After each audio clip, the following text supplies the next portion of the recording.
Nous sommes le 31 octobre et comme vous pouvez remarquer, je ne suis pas seule aujourd'hui, je suis venue accompagnée d'une amie qui fait bien rire ma fille.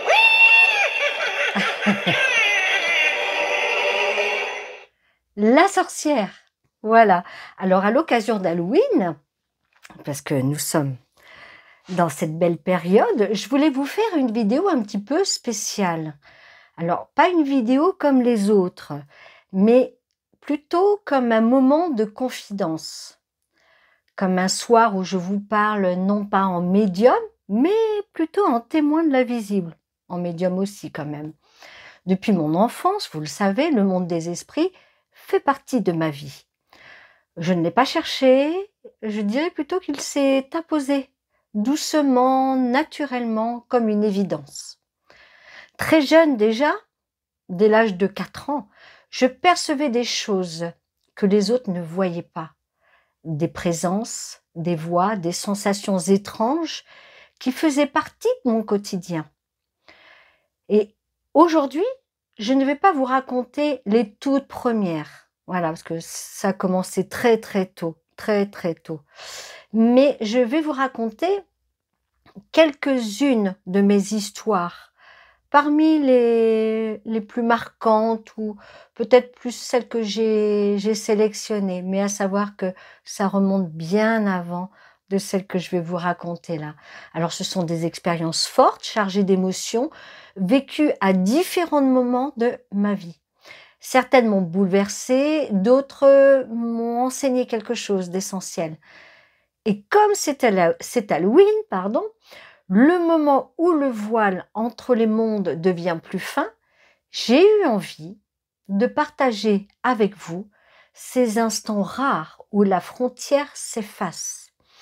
Des expériences vraies, je précise bien vraies, authentiques, sans effet de style et sans exagération.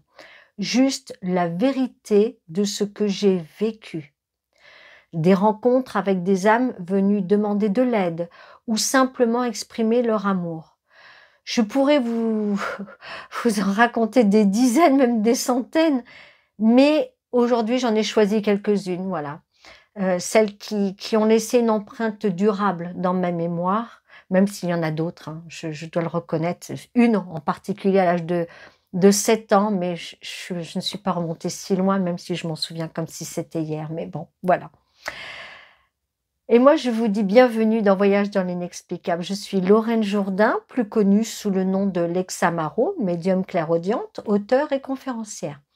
Je vais vous emmener dans un voyage intérieur entre lumière et mystère, entre visible et invisible.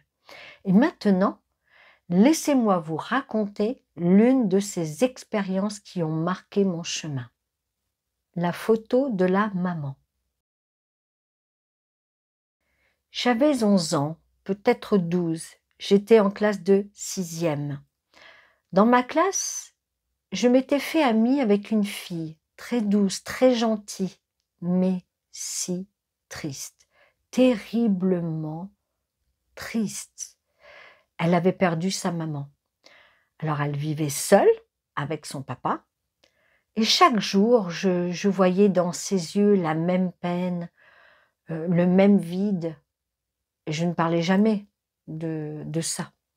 À cet âge-là, vous savez, on se tait. Mais je ressentais sa douleur vibrer. Je recevais tout, comme si c'était la mienne, cette douleur. On se comprenait. Aucune de nous n'aimait le bruit, ni les cris, ni les jeux trop brusques. On parlait souvent dans un coin, tranquille, seul. Un jour, je la ressentais de nouveau triste.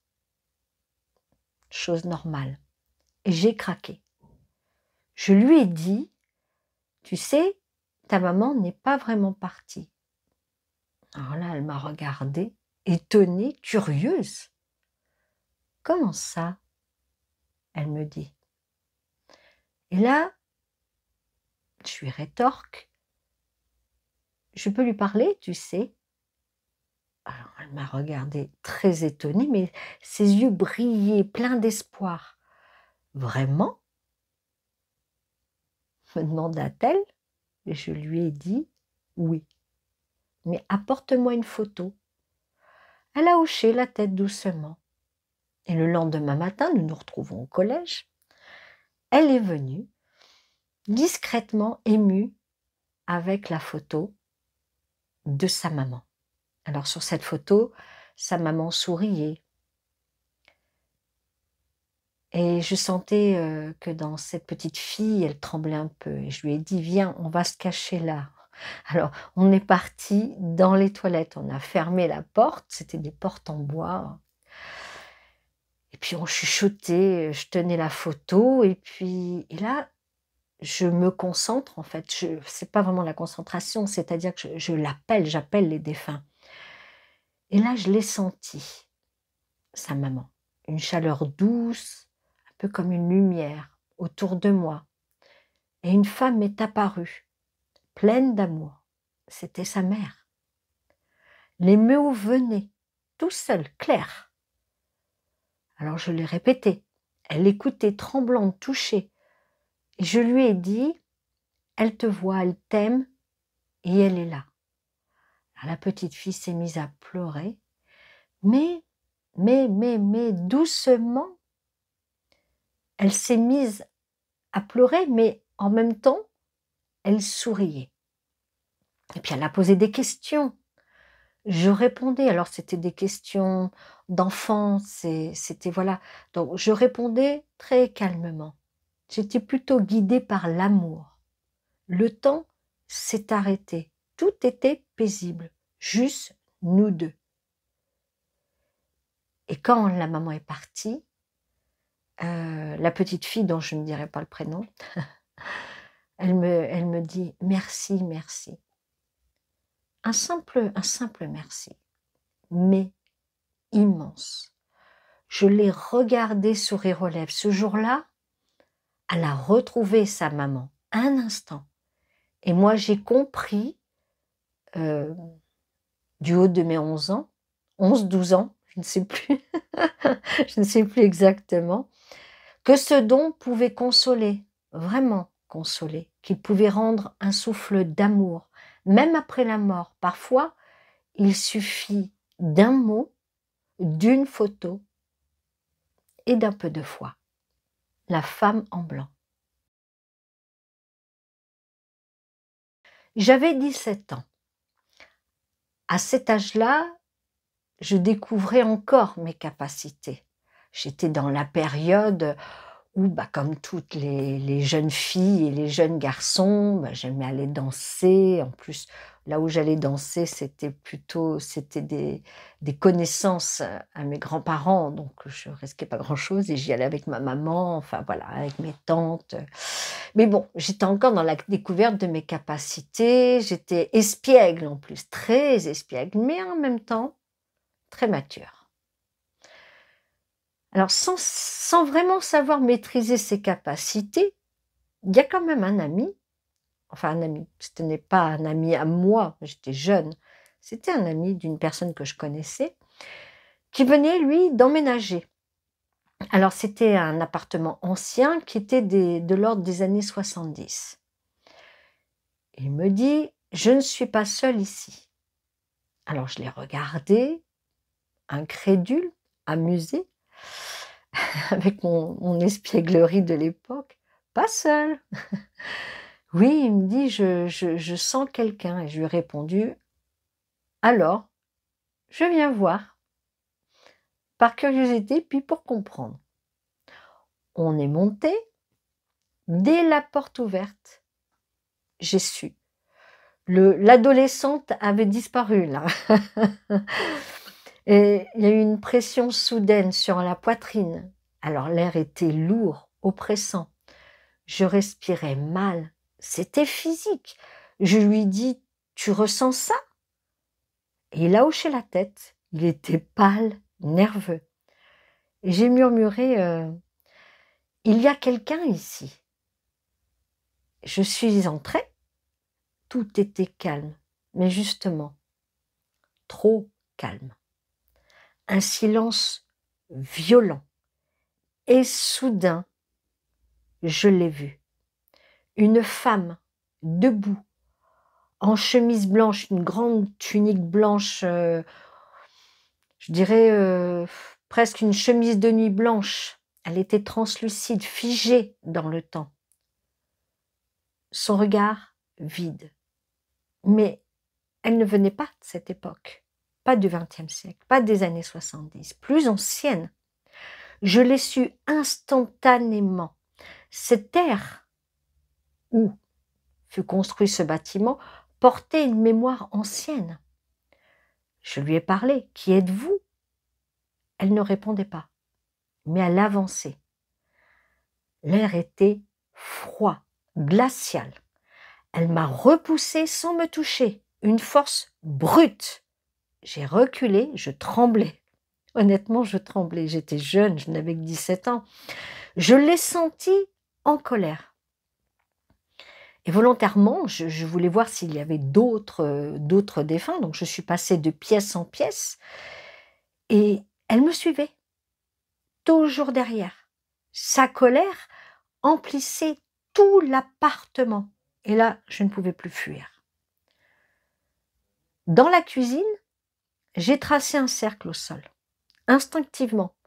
En fait, j'ai eu tous mes... Comment dire? J'ai eu des actions par réflexe, comme si c'était des choses, ou pas comme. Je connaissais ces choses, je connaissais les actions à faire, je savais, c'était au plus profond de moi, même si je ne les avais jamais apprises dans cette vie-là. Donc, j'ai fait au sol instinctivement un cercle, une barrière de lumière, une protection. Il y a eu un souffle immense. La lampe s'est mise à vaciller et le frigo a bougé. Oui, le frigo massif. Il a glissé vers moi. Puis il s'est arrêté net, juste au bord du cercle lumineux, je l'appelle, voilà, de protection. Il y avait un meuble de cuisine en métal qui faisait partie de l'appartement où dessus il y avait le lavabo. Eh bien, ce meuble de cuisine a été frappé violemment, comme un poing invisible. J'ai levé la main et là j'ai dit « Stop, assez !» Et là j'ai appelé Edgar, mon guide, toujours calme, toujours là. Je l'ai senti venir, sa présence m'a entourée, un peu comme un manteau protecteur solide. Je lui ai dit « Aide-moi, elle souffre ». Alors ensemble, on lui a parlé. Je lui ai dit à cette femme, vous, pas tu, non, je vous vois toujours, vous n'êtes plus ici, ce monde n'est plus le vôtre, il faut partir. J'ai répété ça à plusieurs reprises. J'ai essayé de poser un dialogue, et toujours par télépathie avec les défunts. C'est comme ça que moi je procède. Puis subitement, la tension a chuté, l'air s'est adouci, et la pièce a retrouvé le calme. Et j'ai vu cette femme s'effacer doucement, un petit peu comme dans une brume. C'est imagé, mais c'est à peu près ça. J'étais épuisée, vous pouvez imaginer, vide. Mes cheveux éparses, d'habitude c'est moi à force de me les frotter, mais là, ce n'était pas moi. Le cœur battant, je me suis assise, j'ai soufflé, j'ai repris un petit peu voilà, de l'énergie. Et je me suis vue dans le miroir. Je ressemblais à, vous savez qui?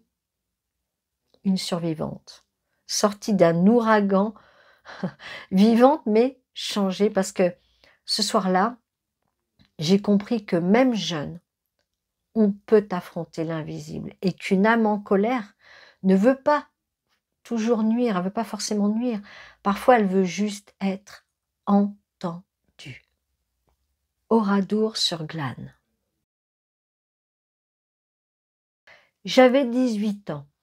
C'était l'hiver, le ciel était gris, l'air piqué, froid, sec, enfin sec, plutôt humide et lourd. Je m'en souviens, un silence épais. Avant même d'entrer, le village attendez. Alors je n'étais pas seule, j'étais avec un petit ami à l'époque, voilà. Et on avait décidé d'aller visiter, enfin c'est moi surtout qui souhaitais vraiment d'aller visiter Oradour-sur-Glane. Mais je n'avais pas pensé aux conséquences. Alors ce petit ami marchait à côté. Simple, curiosité, oui. Une visite d'histoire, voilà. Rien de mystique, hein. Et je ne m'attendais pas à ce qui viendrait, hein, pas du tout. Et puis dès l'entrée passée, un poids soudain sur ma poitrine. Je m'arrête, je souffle, puis je me tourne vers lui, vers le petit ami, je lui dis: «Tu sens ça?» Puis lui, il avait quoi? 3 ans de plus que moi, il hausse les épaules. Bon, nous continuons, mais c'était plus lourd. À chaque pas, l'air devenait dense, épais, presque solide. Et là, je peine à respirer. J'ai la nausée, il y a mon cœur qui s'accélère, mais boum, boum, boum, je pouvais l'entendre presque. Mes mains tremblaient. Je marchais encore, mais j'avais l'impression de traverser un souvenir. Pas une rue, un souvenir, une mémoire. Oui, c'est ça, une mémoire. Vivante, brûlante. Le vent soufflait entre les ruines, un peu comme un murmure. Et là, je m'arrête net. Des images surgissent sans prévenir. Des silhouettes floues, des cris lointains, des femmes courant, des enfants courant et tombant, des flammes qui montaient. Et je sais qu'à ce moment-là, je ne rêve pas. Ce n'était pas moi, c'était le lieu. Le lieu parlait. Ces murmures pleuraient, ces pierres vibraient.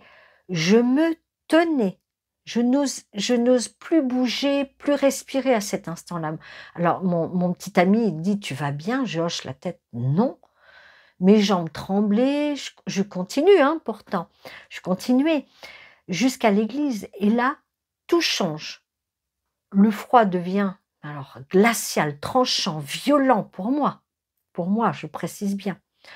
Je sens les présences partout autour, trop nombreuses. Elles m'entouraient, serrées, paniquées, perdues, prisonnières. Des âmes d'enfants. Alors je franchis la porte et l'église, hein, était sombre, silencieuse, morte, c'est qu'à de le dire.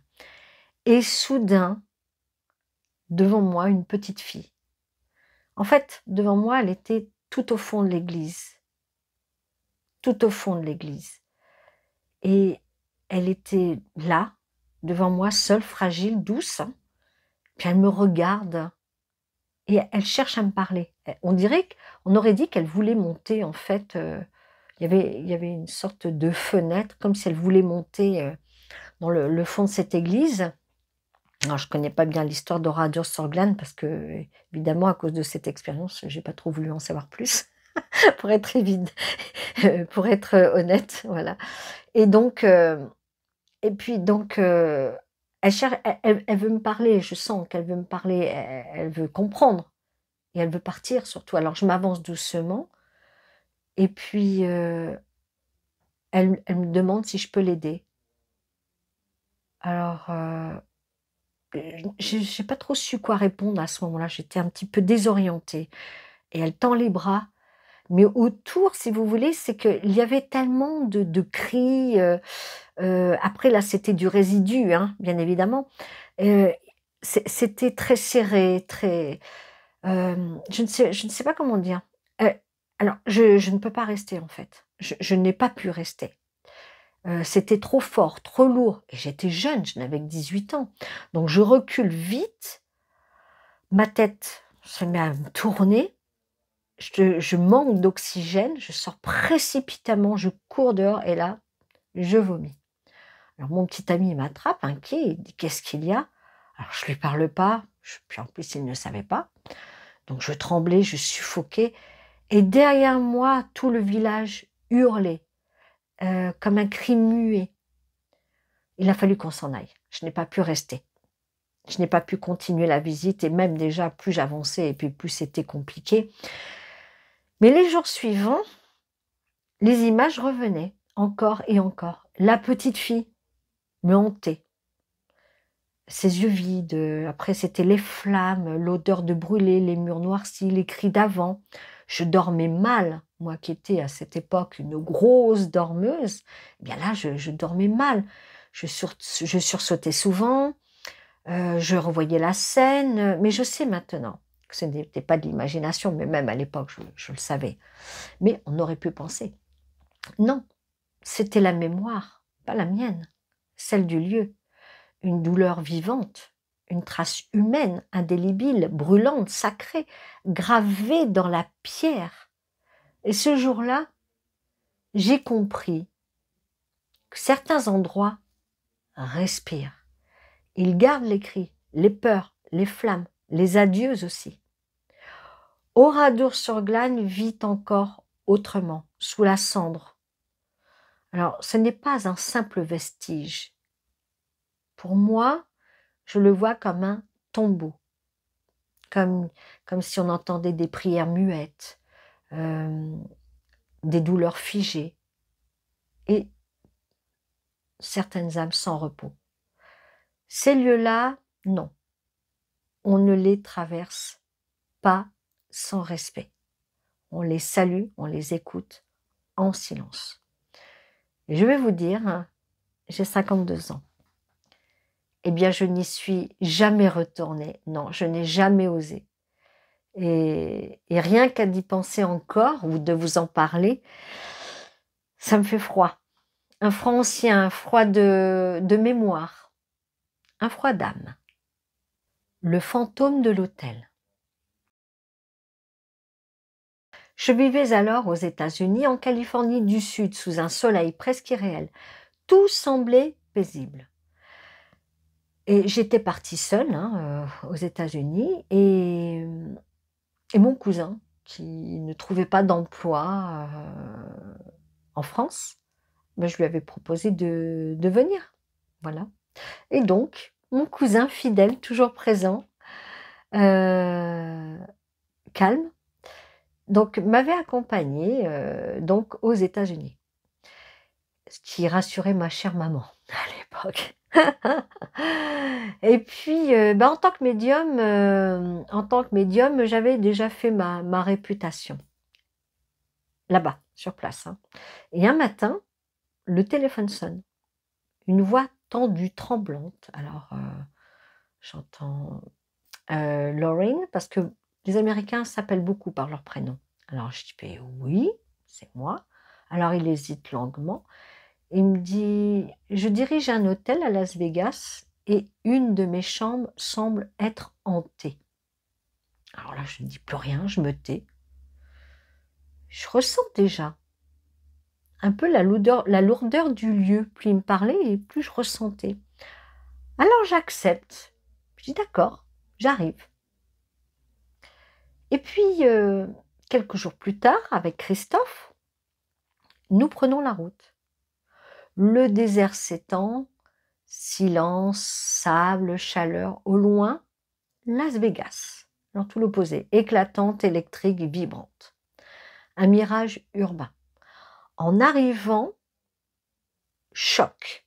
Dehors, chaleur sèche. Dedans, je parle dedans, dans la chambre, hein, enfin, au niveau de la chambre, on va dire, de l'hôtel, froid brutal. Un froid dense, presque, je dirais, surnaturel. Christophe frissonne. Il me dit: «T'as senti?» Alors je lui hoche la tête. «Oui, c'est fort». Le directeur, lui, ne semblait pas très rassuré. Il tremblait, puis il murmure doucement: «C'est la 217». Alors, bon, il m'a précisé ça, on était devant. Bon. Je pénètre dans la chambre, une grande pièce, les murs pâles, avec un miroir ancien, un lit massif, pas trop rétro, hein, non, entre deux, je dirais. 2 chaises, une table, et puis tout semble figé. Avec Christophe, nous posons donc notre matériel sur la table, caméra, lampe, lampe torche. enregistreur, et puis Christophe s'installe, et puis ordinateur. Et là, je dis doucement, on reste ensemble. Il répond premier. Très bien. Je voulais pas qu'on s'éparpille, je ne savais pas trop à quoi j'allais me retrouver confrontée, donc je voulais quand même la sécurité pour Christophe. Là, je ressens l'énergie, l'air se fige, tout s'arrête. Un craquement net. Une des deux chaises bouge, vraiment bouge. Puis l'autre aussi. Alors avec Christophe, on se regarde, je lui chuchote: «Reste tranquille». Un souffle passe sur ma nuque, froid, coupant, dense. Je murmure: «Qui est là?» Rien d'abord. Puis une voix, par télépathie. J'entends qu'on me dit: «Partez d'ici». Je reste calme. «Nous ne vous voulons aucun mal», je lui dis. Un silence long, tendu, puis subitement, j'entends: «C'est ma chambre, mon refuge». Et pourtant je ressentais la détresse. Une âme prisonnière, je ressentais, pleine de honte et de peur. Alors, je lui demande: «Que vous est-il arrivé ici?» Et là, une image brutale soudaine. Un homme pendu, un cri étouffé. Je comprends aussitôt. Suicide tragique, ancien. Comment dire? Une mort désespérée. Je m'approche lentement, d'où je ressentais son énergie, hein. «Vous souffrez encore, je le sens», je lui dis. «Mais vous n'êtes plus de ce monde, vous pouvez partir». Et ça, je lui ai répété. Il y a eu un silence froid. Puis, il me répond, toujours par télépathie. «Ils m'ont oublié, personne n'est venu, personne n'a pleuré». Alors là, je sens par contre sa colère et sa solitude extrême, sa honte brûlante. Alors je lui dis: «Vous n'êtes pas oublié, non, je vous entends, vous existez encore, mais pas ici. Ce lieu vous retient». L'air se glace, les lampes bim bim boum boum boum boum tremblent, on va dire, et Christophe me regarde, ça monte fort. Je lui murmure alors. Il dit: «Oui, oui, je sais». Et là, je tends la main. Je tends la main et l'énergie tourbillonne et je lui dis: «Vous avez droit à la lumière. Laissez-la venir». Et je sentais que l'homme hésitait et j'ai entendu, et je l'ai ressenti aussi, j'ai entendu, «J'ai peur». Donc je l'ai rassuré. Je lui ai dit: «Vous n'êtes pas seul, nous sommes là». Et subitement, il y a eu un silence profond, puis comme un souffle chaud, l'air changé. Christophe dit tout bas: «Regarde le miroir». Alors là, je tourne la tête, il y avait une ombre suspendue. Ça se détachait lentement. Et là, je voyais comme une corde qui tombait, une lueur blanche qui a traversé la pièce, et puis plus rien. Et là, j'ai respiré enfin, et on sentait l'air s'alléger, et la paix était revenue. Et je dis à Christophe: «Je sens sa présence apaisée, lumineuse, libre». Et là, j'ai murmuré quand même, en disant: «Reposez-vous maintenant, vous êtes pardonné, vous êtes libre». Et Christophe soupire: «C'est fini». Et alors j'ai souri, un peu émue quand même, et puis je lui ai répondu à Christophe: «Oui, il est parti». Et il a compris et tout était calme. Je me suis assise quand même, lentement, un peu émue, et puis vidée, touchée et en même temps apaisée.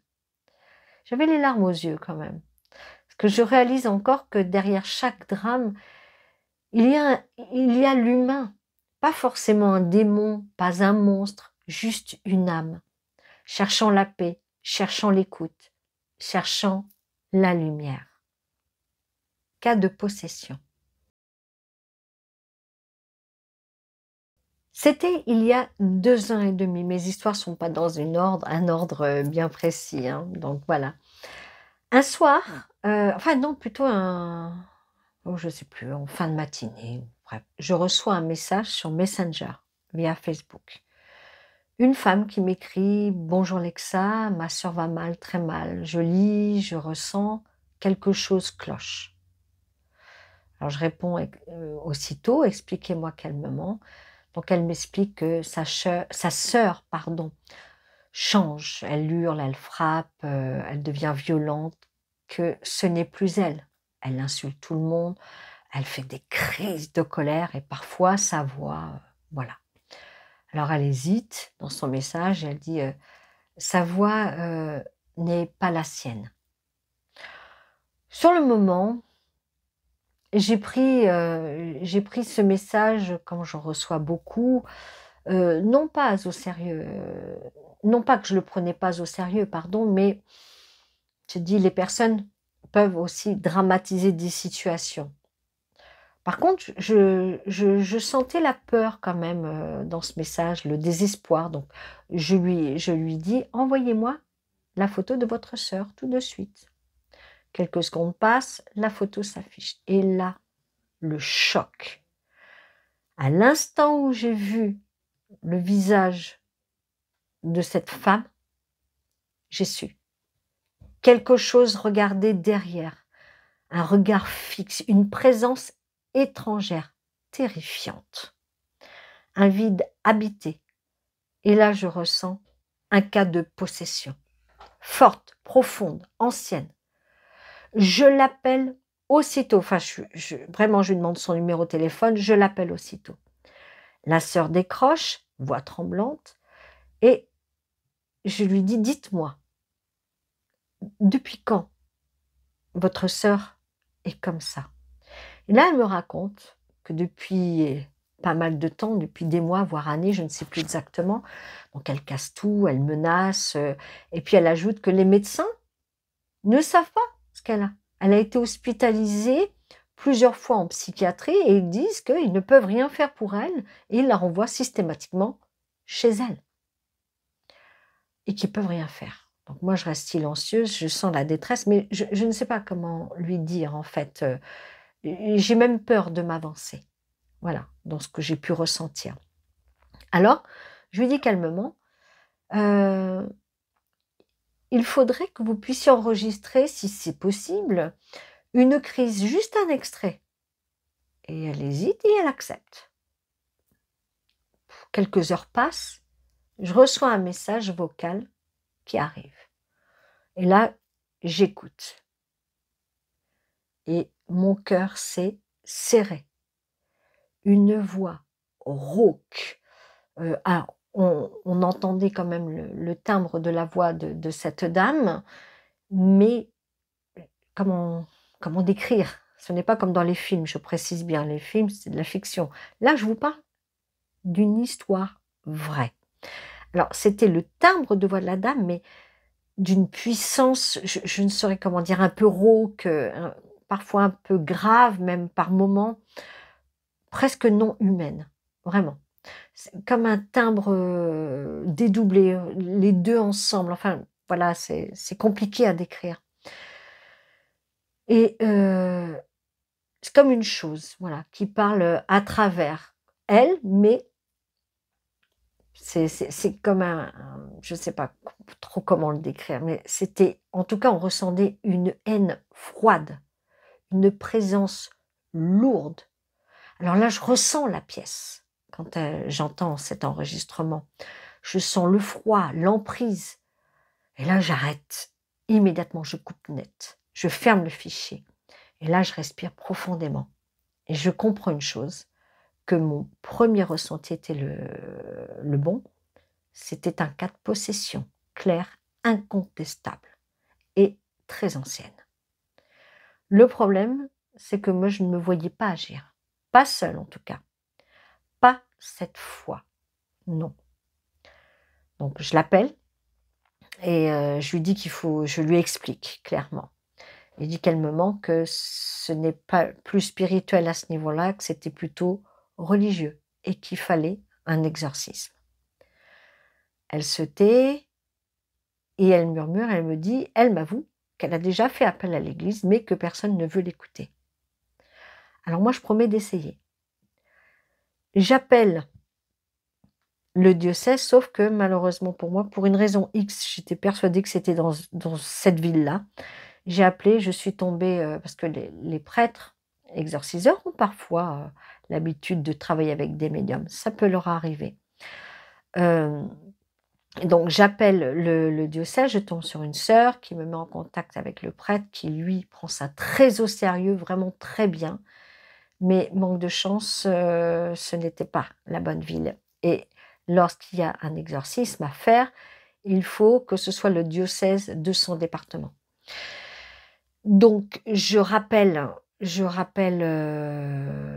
le diocèse correspondant à son département et là, je lui envoie l'enregistrement vocal à ce prêtre et je lui envoie la photo de cette jeune femme et je lui explique en tant que médium que je sais que c'est un exorcisme que cette femme a besoin.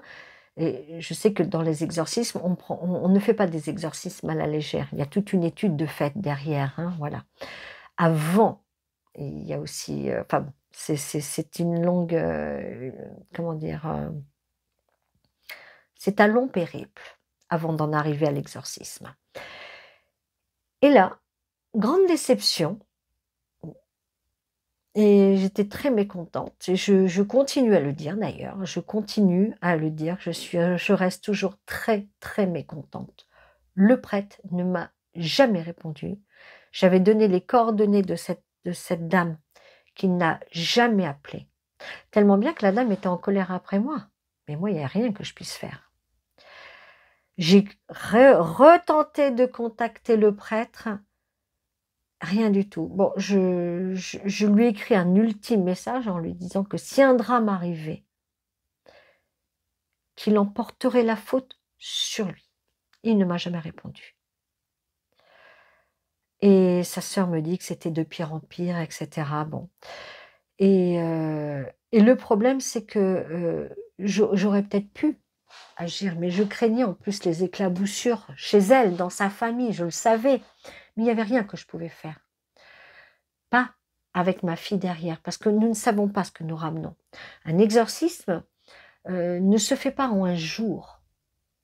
Il peut se faire en nombre de semaines, en mois, et parfois même en années. Ce n'est pas du tout comme dans les films.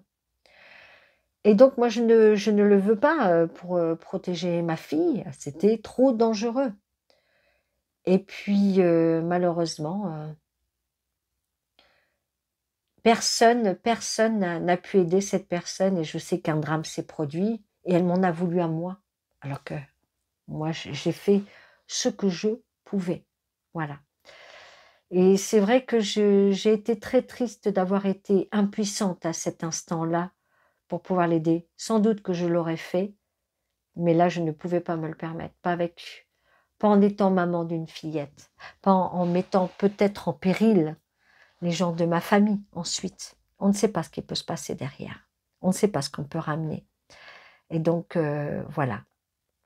Alors, il faut savoir aussi se protéger et protéger les siens. Le rôle, c'était celui du prêtre, exorciseur de son département, mais qui n'a rien fait.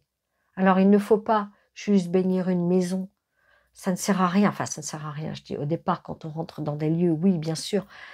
Mais là, c'était bien plus que ça. Elle avait besoin de son aide, mais malheureusement, elle ne l'a pas eue. La maison du crime oubliée. C'était la fin de l'après-midi, une lumière pâle filtrait doucement à travers les vitres. Nous approchions lentement de la maison. Elle venait juste d'être achetée par un jeune couple, 2 enfants aussi, un adolescent et une fillette de 8 ans. Alors il m'avait contacté après m'avoir vu à la télévision, lorsque je paraissais sur plusieurs chaînes de télévision en France. Il disait craindre quelque chose d'étrange. Alors ils avaient des bruits la nuit, des pas lourds, des voix étouffées et puis cette odeur métallique tenace, froide, comme du sang. Toujours dans la cuisine. Alors je ne suis pas venue seule, je suis venue avec Christophe, mon cousin, mon compère qui était là, un ami aussi et une jeune femme, une abonnée sur Facebook de mon ancien compte Facebook, c'était avant que je le ferme, venue de Cognac. Donc elle a été tirée au sort. Voilà, je proposais parfois, je tirais au sort parfois et je proposais à la personne tirée au sort de m'accompagner lors d'une enquête paranormale. Elle était ravie, curieuse et confiante, pleine d'énergie. Mais elle ignorait ce qu'elle allait vivre ce jour-là. Dès l'entrée, l'atmosphère change. L'air devient lourd, un silence compact, un poids invisible, mais une tension palpable. Je me dirige vers la droite, une grande pièce, encore en travaux, des murs nus, une salle d'eau, tout au fond, la salle d'eau tout au fond. La jeune femme marche à mes côtés, puis elle murmure, c'est oppressant ici. Alors je hoche la tête, on avance encore pour aller tout au fond, vraiment vers la salle d'eau. Et soudain, la porte par laquelle nous étions rentrés, claque, un bruit sec, violent, brutal, comme un coup. Elle a sursauté, puis elle me dit, c'est quoi ça? Alors moi je reste calme, je regarde autour, l'air tremble presque, je sens que quelqu'un est là. Pas de peur, je ressentais de la colère, une colère lourde. Je plaisante en disant, à un moment, je dis ah, mais on n'a pas encore commencé, en parlant de l'enquête paranormale. Et puis ensuite, je dis doucement, plus sérieusement, je dis ce n'est pas fini, il y a quelque chose ici.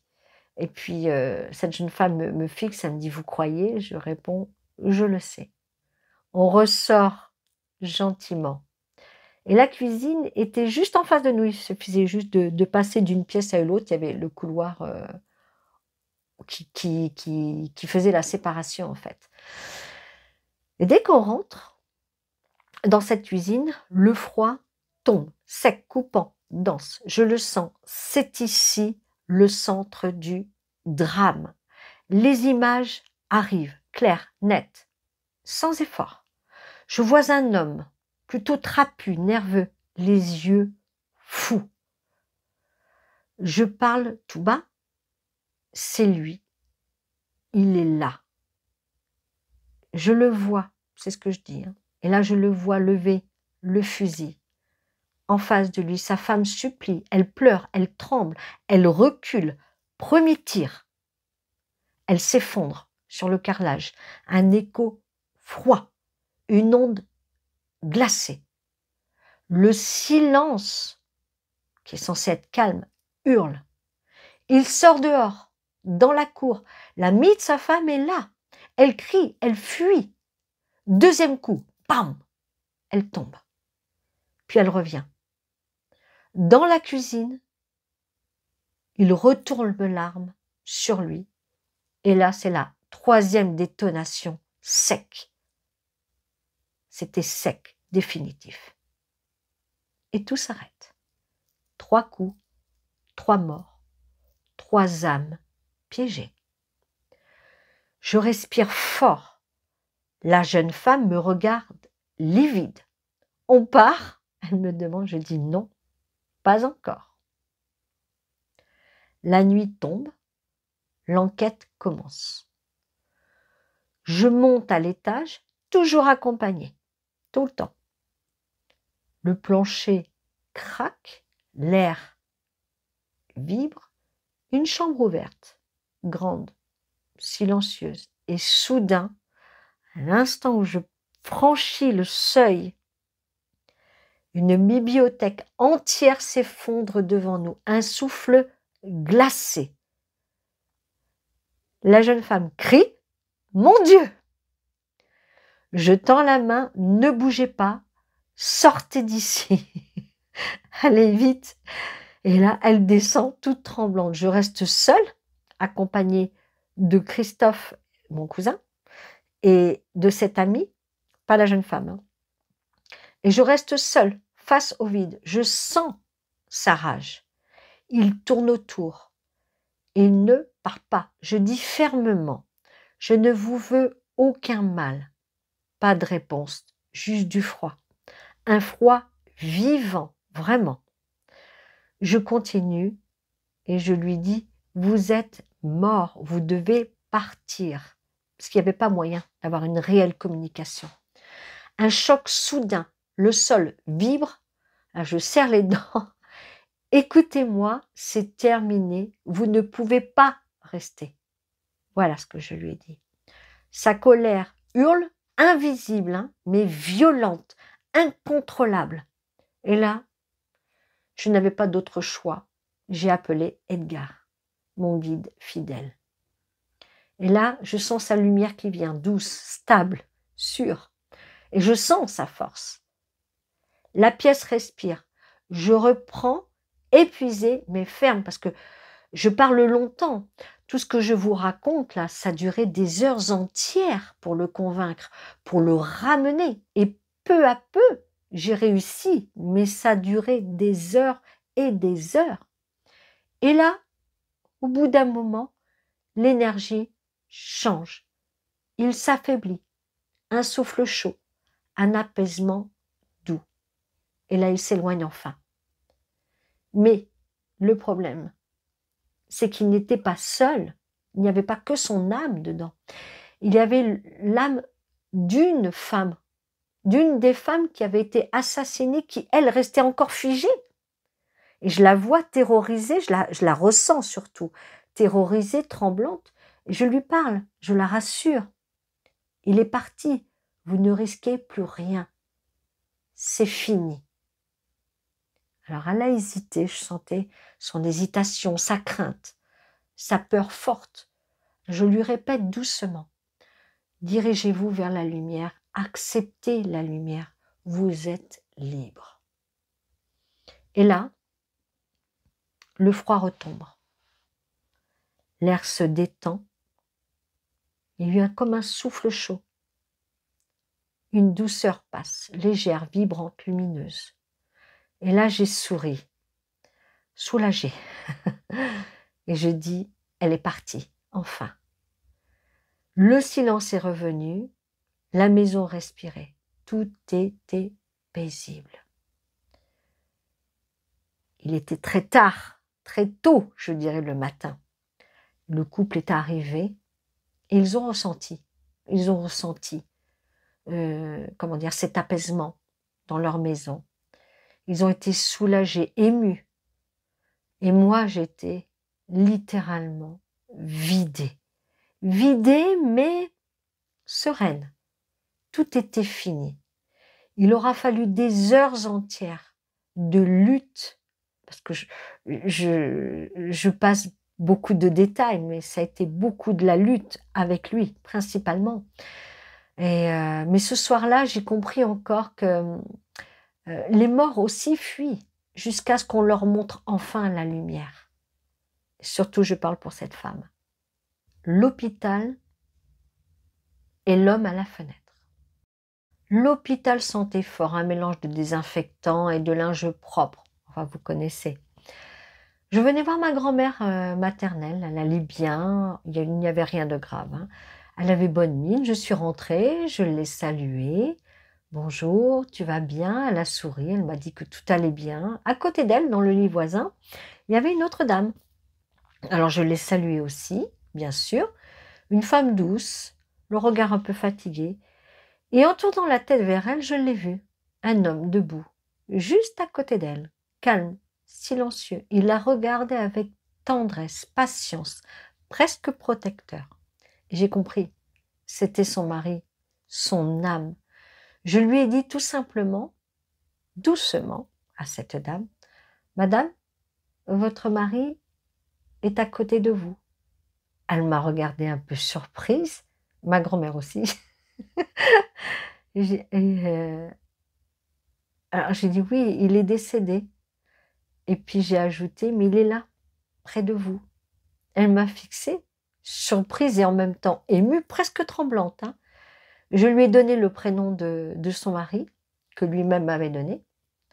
Elle a pâli, puis elle a pas pleuré à chaudes larmes, mais elle avait les larmes qui ont coulé, et ce défunt m'a transmis un message que je lui ai donné. Il était personnel, intime, mais il l'a touché profondément.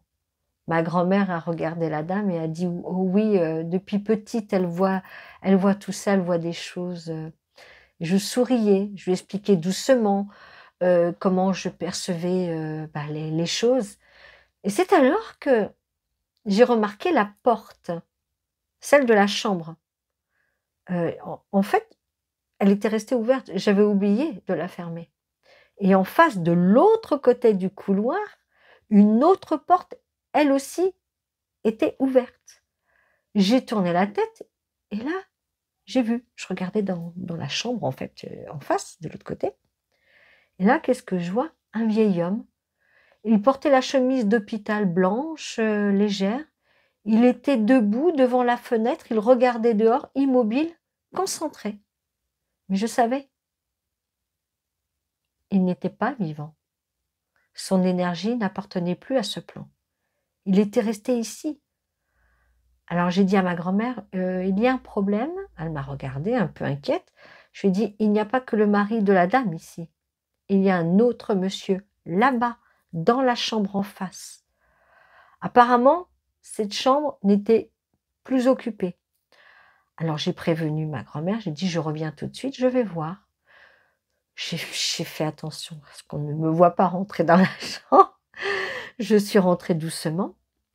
Alors l'air par contre était calme, vide, hein, mais il était là, exactement comme avant, toujours debout, face à la fenêtre. Je lui ai parlé, je lui ai dit: «Bonjour monsieur, qu'est-ce que vous regardez?» Il m'a répondu, donc tout se passe par télépathie, je répète, hein: «J'attends ma femme, elle doit venir me voir». Ah, mon cœur s'est serré fort. Hem, il ne savait pas. Il ne savait pas qu'il était mort. Alors je me suis assise sur le lit, sur le rebord du lit, au pied, voilà, et puis doucement j'ai commencé à lui parler, pas de brusquerie, juste, de la douceur, de la psychologie, de la patience. Je lui expliquais que sa femme ne viendrait pas ici, mais qu'il pourrait la revoir ailleurs, de l'autre côté, car en allant de l'autre côté, il pourrait aller lui rendre visite chez eux. Que ici, il n'avait plus à attendre, et que s'il montait vers la lumière, il pourrait plus facilement aller la voir. Alors silencieux, alors non, d'abord ce qui m'a vraiment, étonnée, c'est qu'il m'a écoutée, vraiment de façon silencieuse et calme. Puis son visage a changé, enfin ce que je percevais de lui, hein, a changé, son énergie aussi avait changé, et il s'était adouci, comme s'il comprenait enfin. Et je l'ai vu sourire, de façon paisible, presque reconnaissant, je dirais. Et il est parti. Je l'ai senti partir. L'air est devenu léger, même si ce n'était pas non plus oppressant, hein, mais j'ai senti l'air plus clair, plus apaisé. Je suis ressortie doucement, je regardais s'il n'y avait aucune infirmière, personne qui voilà, qui prévoyait emmener quelqu'un dans cette chambre, et puis hop, je suis vite partie et je suis revenue dans la chambre de ma grand-mère. Alors elle m'a regardée, la dame aussi d'ailleurs, toutes les 2 étonnées. Elle m'a regardée, elle me dit: «Alors?»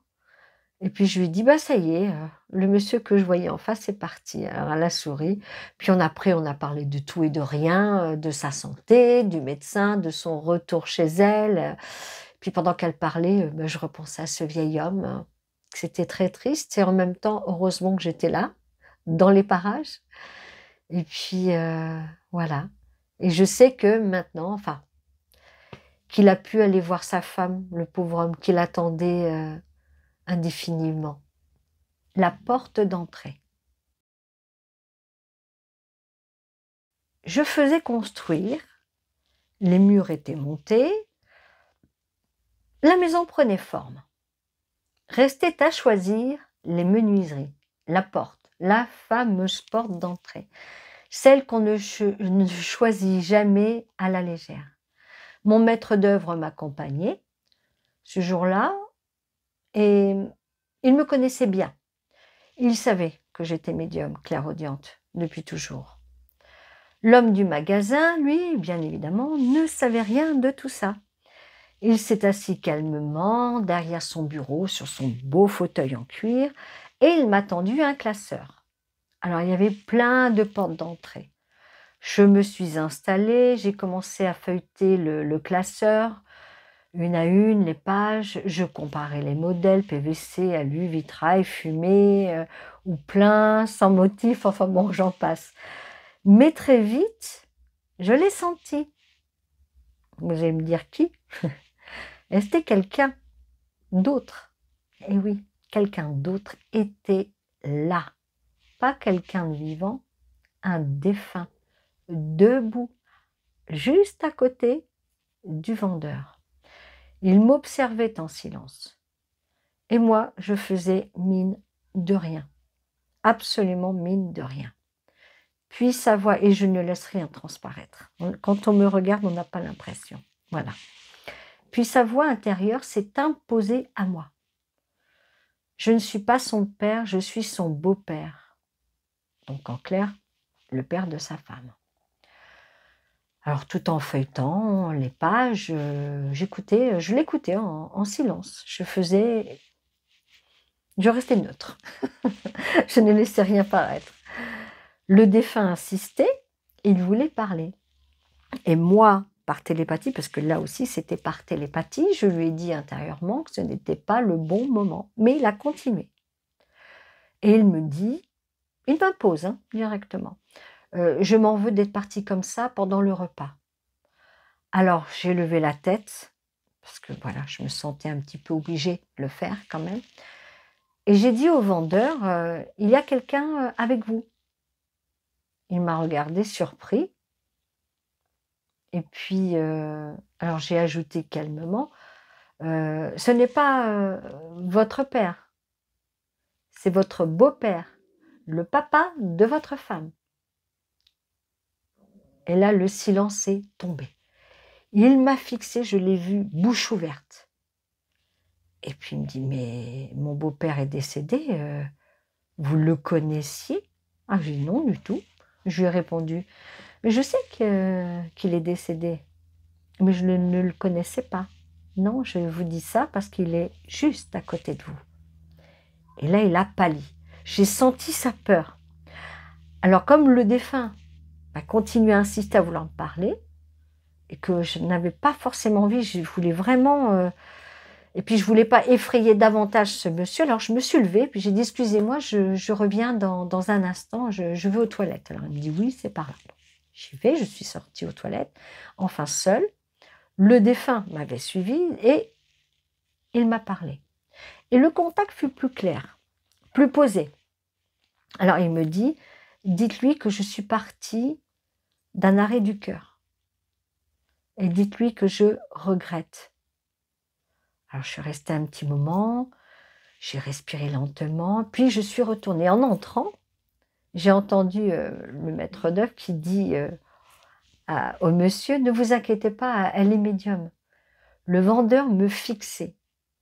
Alors, il était assis, mais nerveux. Mais subitement, il s'est levé et il s'est mis derrière son fauteuil comme s'il cherchait à mettre comment dire, un écart entre lui et moi, comme pour se protéger de quelque chose. Alors j'ai fait mine de rien, je suis restée impassive et puis j'ai repris ma place, le classeur, et puis je lui ai dit doucement, votre beau-père est mort d'un arrêt cardiaque. Et là, je l'ai vu trembler. Et je lui dis: «Asseyez-vous, n'ayez pas peur, il est juste venu dire qu'il regrettait et que voilà et qu'il vous aimait tous». Et là, il s'est rassis, ses épaules ont lâché et il a parlé, c'est vrai, il est mort chez nous pendant un repas. Il est mort brutalement et donc en fait, il m'a tout raconté. Et oui, le repas familial, l'arrêt cardiaque, la chute soudaine, l'attente des secours et ce silence après. Donc j'ai goûté sans bouger, puis j'ai dit doucement, bah, il n'est pas loin, mais il est bien. En fait, le défunt n'était pas resté accroché. C'est juste mon aura, c'est notre aura à nous, médiums, notre énergie qui attire les défunts. Donc, bah, forcément, je l'ai attiré. Il a trouvé l'opportunité, voilà, la petite ouverture, la petite faille discrète pour pouvoir s'exprimer. Et cette petite faille, cette petite ouverture, c'était moi. Donc l'homme m'a remercié, et puis sa peur bah, s'est effacée, et puis il est parti. Et puis bah, je suis repartie, mais j'avais quand même choisi ma porte d'entrée, hein. J'avais trouvé ce jour-là. Mais néanmoins, euh, ce jour-là, j'ai trouvé ma porte d'entrée, mais il y a une autre porte qui s'était refermée. Et vous savez laquelle? Celle du regret. Et elle s'était bien fermée. Il avait trouvé la paix. La vérité du défunt. C'était en 2012, 2013 ou 2014, pour être honnête, je ne sais plus. Voilà. J'organisais une réunion médiumnique, comme j'en organisais de temps à autre. Il y avait une chaîne de télé ce jour-là. Les caméras, enfin la caméra, il n'y en avait qu'une, avec la journaliste à côté, tournait déjà. Parce qu'ils étaient en train de préparer un reportage avec moi. Et donc, il m'avait, comment dire, le reportage était sur une enquête paranormale que j'avais fait dans un lieu hanté. Et puis ensuite, le reportage se portait sur la réunion médiumnique que je faisais. Il y avait environ une quinzaine de personnes. Les gens étaient venus de partout, de toute la France. J'avais un compte Facebook avant que j'ai fermé lorsque j'ai décidé, après la naissance de ma fille. Et donc, puis j'en ai réouvert un autre, hein, là où vous me suivez actuellement. Voilà. Toutefois, donc chaque invité apportait une photo de défunt. Je les avais disposées sur la table basse, puis chacun attendait son tour. L'ambiance était calme. Alors je commençais les contacts, un à un, les messages arrivaient, et puis soudain, au bout d'un moment, je prends une photo, pardon.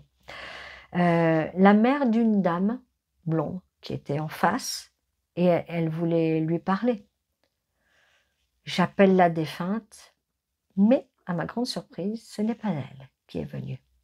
Une autre présence est arrivée, un homme.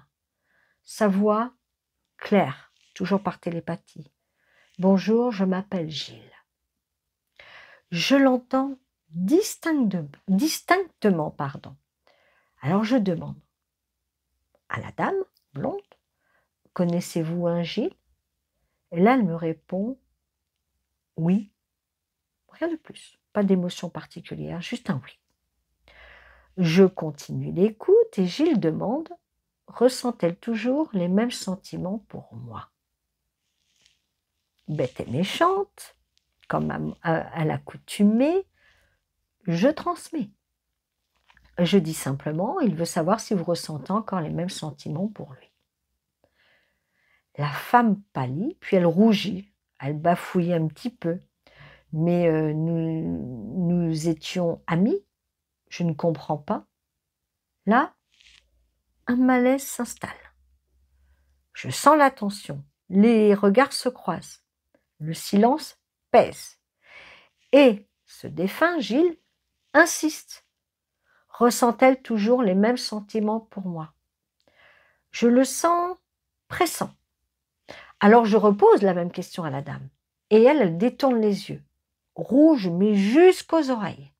En plus, elle était blonde, avec la peau blanche, vous imaginez. Je comprends alors qu'il y a un secret, quelque chose d'intime. Les autres femmes et hommes se regardent mal à l'aise. L'air devient lourd. Je décide d'arrêter.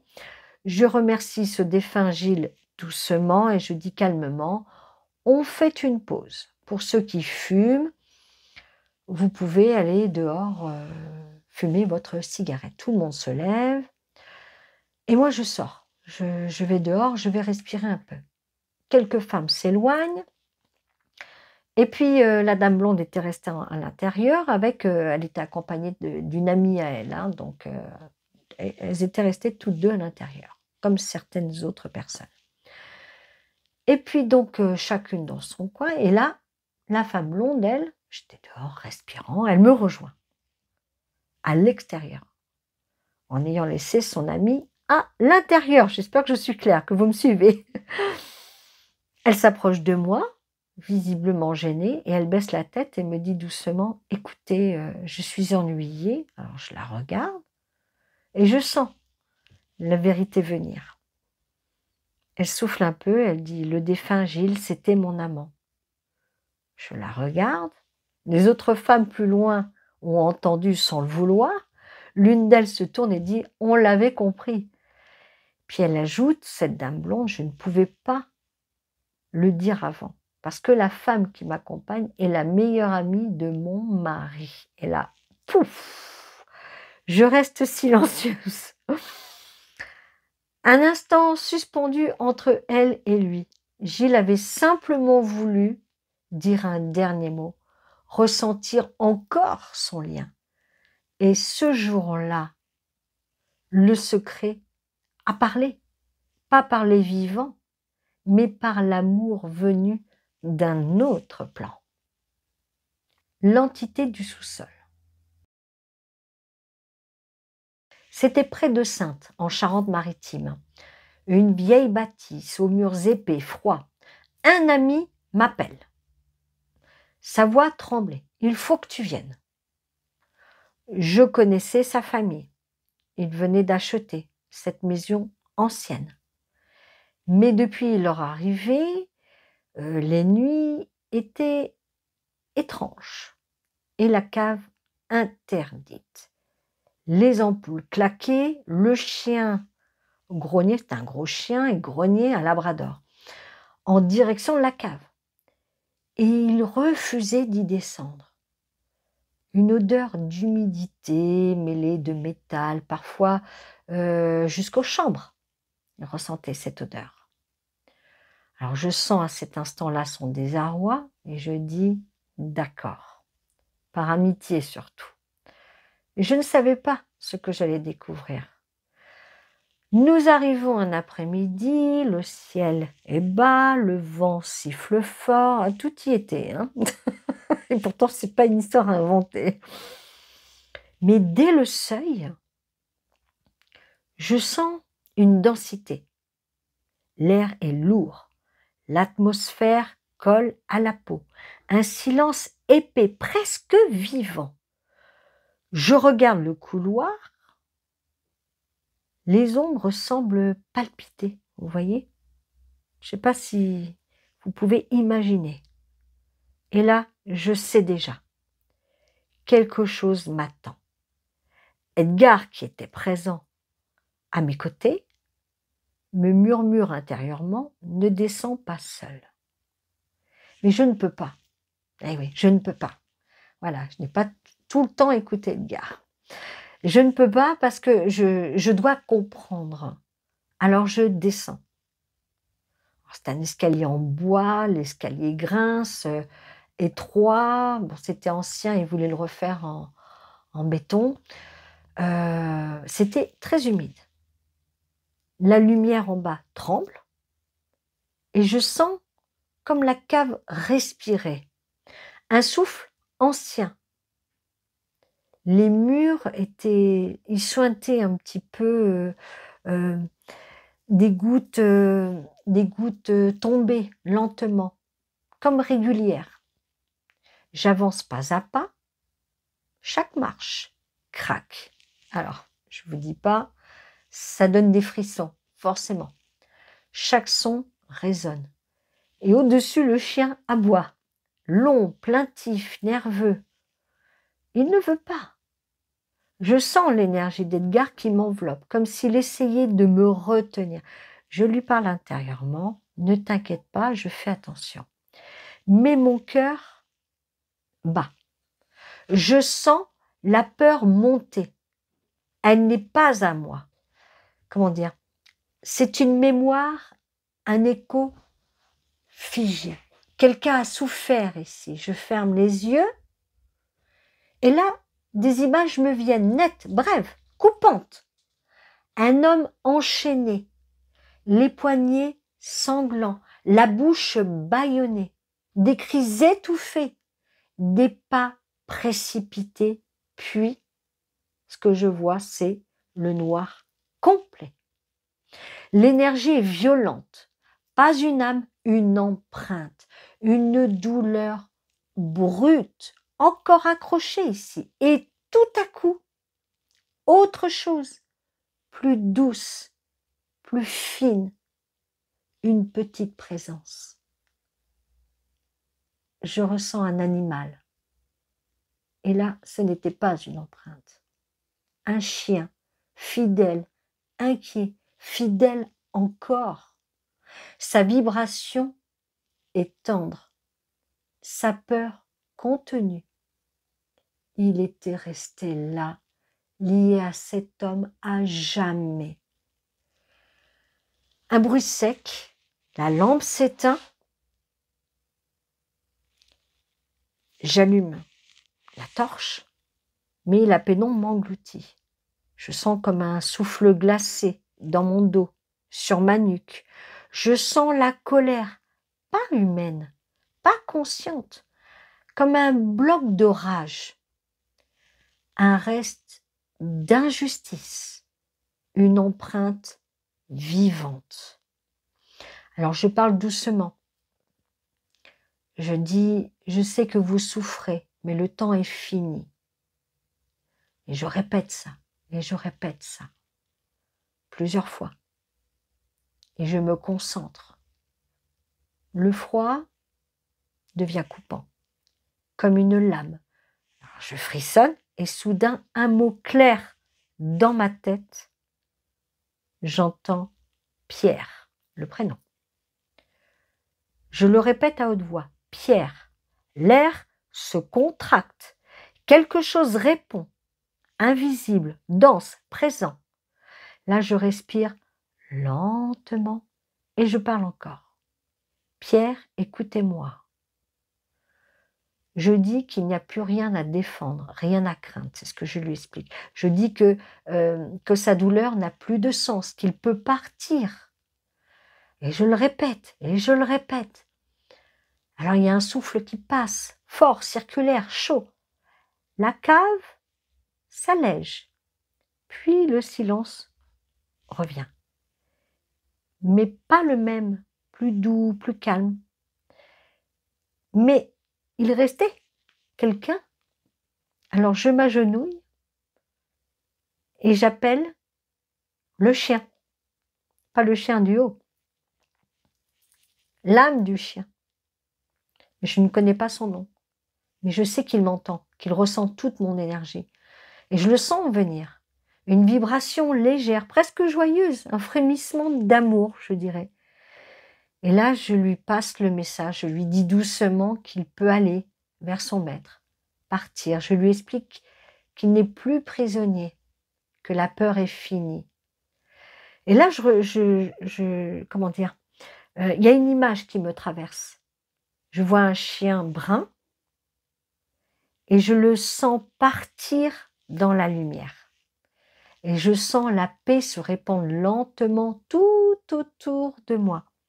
Je reste là encore quelques minutes à écouter le silence. Puis je remonte. L'escalier semble plus clair, c'était le même, hein, a changé. Et la lampe reste fixe, elle ne faisait plus cling, cling, cling, cling, cling. L'air sent la pierre enfin, mais propre, léger, presque lavé. Ça n'a pas duré des heures comme dans l'autre expérience dont je vous ai parlé, ça a duré 1 heure. Mais, bon, je suis sortie et le chien, le labrador, le chien de la famille, lui, il est venu se blottir. Voilà, il ne tremblait plus et il s'est mis à regarder la cave quand même, hein. Ouais, ouais, ouais. Puis il a détourné la tête comme pour dire, «C'est fini maintenant». Puis quelques jours plus tard, mon ami m'appelle, encore bouleversé, et là il me dit il était vraiment, enfin encore bouleversé, je dirais même plutôt très bouleversé. Parce qu'il me dit, en regardant donc, dans la cave, ils ont trouvé un anneau scellé dans la pierre et une sorte de collier. Et là, j'ai fermé les yeux et j'ai souri. Tout s'explique. Un homme, un chien, 2 fidélités liées, 2 âmes apaisées cette fois-ci. Et moi, encore émue de ça. Alors, c'est peut-être bête, mais c'était surtout pour le chien. Et de ce lieu sombre qui m'a appris une chose.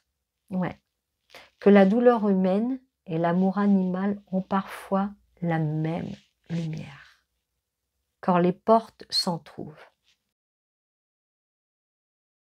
La nuit d'Halloween ouvre les portes, celle du visible et celle du cœur. Car parfois, ce qui vous effraie ne cherche pas à nuire. Parfois, les âmes errantes ne demandent qu'à parler, qu'à être reconnues et aimées encore. Je dis souvent, la mort n'est pas une fin, c'est un passage, une respiration de l'âme.